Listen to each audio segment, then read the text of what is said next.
back to Love Your Food.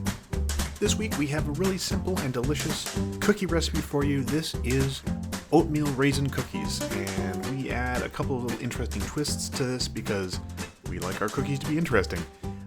But it's really a very simple recipe, very delicious, nice, tender, soft cookies. Let's get started with our ingredients.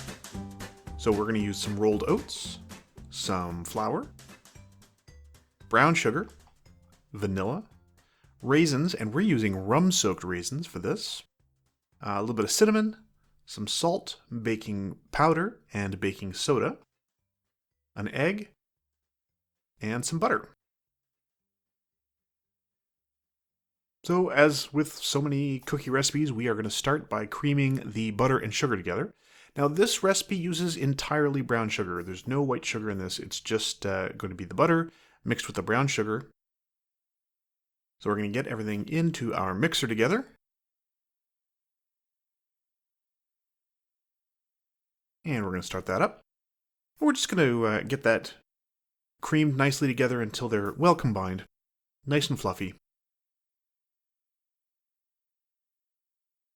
And while it's mixing, we're also going to add in our cinnamon, our vanilla,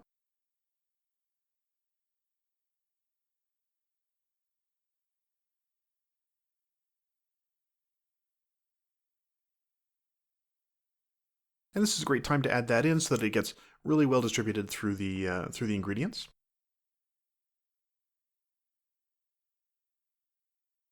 And then we're also going to add in our baking soda, baking powder, and that little bit of salt for all of our leavening. And every once in a while, you do want to make sure that you're getting everything well combined. You want to make sure there aren't any lumps of butter that aren't mixed with sugar. So just give everything a good scrape down the sides. Make sure that you are keeping everything moving in there. We're making a pretty small batch here. This is about as little as we could possibly make without using basically a hand whisk. This is the smallest amount we could possibly make in a stand mixer like this.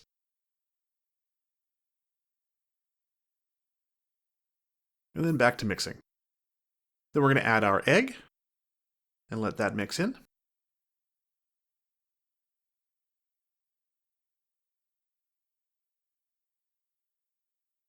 And again, just make sure that from time to time while you're mixing, everything gets mixed, gets stirred together. You get all the way down to the bottom and stir everything up.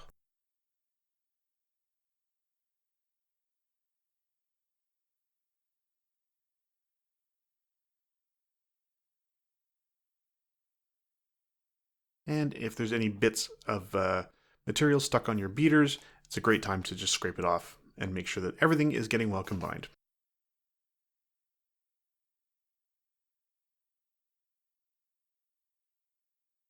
Now for our raisins, we are going to actually chop these up a little bit. So here's our raisins that we've soaked in rum. We use nice dark sort of sweet rum for this. Actually, we use Kraken, but any kind of dark sweet rum is good for this. Blackwell is one that I quite enjoy, if you can find that at your local shop. Yeah, it just adds this really interesting, slightly grown-up flavor to your oatmeal raisin cookies. It's quite delicious with the cinnamon and everything in there. Works very, very well. So we're going to toss this in.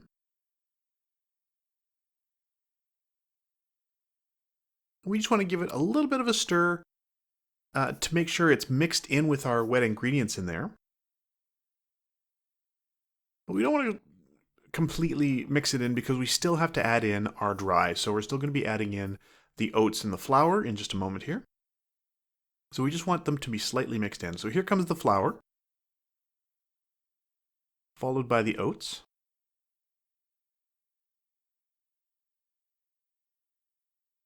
And now we're just going to mix it very slightly. We just want to stir it enough that it's well combined. We don't want to overmix it because we want to keep that tenderness to the cookies, and we don't want it to be too stodgy or too tough or anything.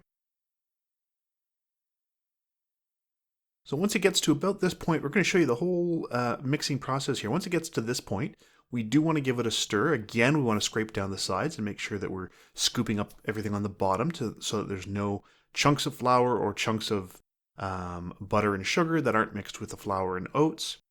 You can see there's some little bits at the bottom there that aren't quite mixed in, so you want to stir those up. You want to make sure you're getting everything well combined in there.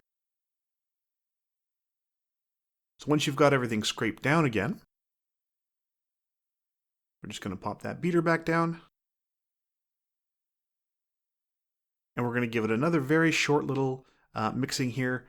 And that's it. That's the whole thing. They are done at this point. So from here, we're just going to scrape everything off the beater. But these are ready to go. So we're going to start making these into individual cookies.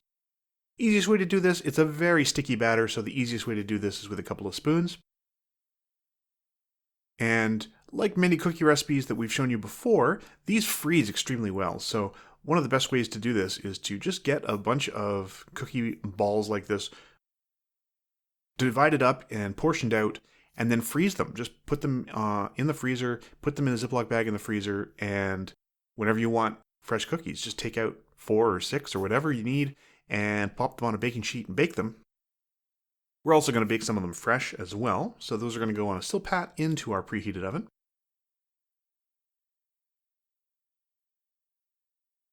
And about halfway through, they are going to get turned around. You can see they're starting to spread a little tiny bit.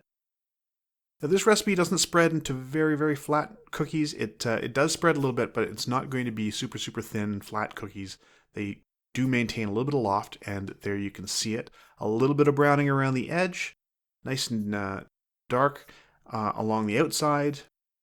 They're pretty crispy on the bottom. We're going to leave them in the pan to cool, just to let that carryover finish, and you can see how nice and tender they are. Beautiful soft cookies, full of that beautiful rummy raisin flavor inside. Goes perfect with coffee or tea, and that's it. That's the whole thing. Very, very simple cookie recipe. If you're not a big fan of raisins, you can put other kinds of fruit in there.